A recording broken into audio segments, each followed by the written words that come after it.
Hello everyone, আজকে আমি তোমাদের সাথে শেয়ার করব পালং সয়াবিন।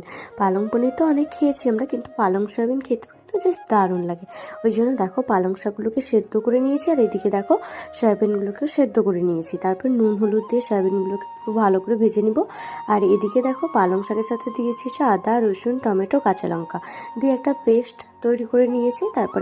তারপরে এদিকে দেখো সয়াবিনগুলো পুরো লাল লাল করে ভাজা হয়ে গেছে।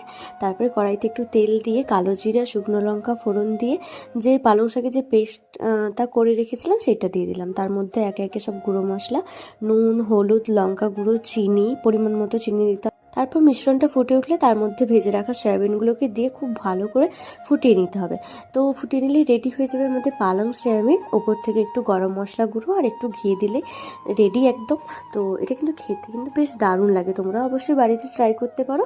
আর রেসিপিটা তোমাদের ভালো লাগলে অবশ্যই লাইক, কমেন্ট আর সাবস্ক্রাইব করে দিও। সবাইকে টাটা।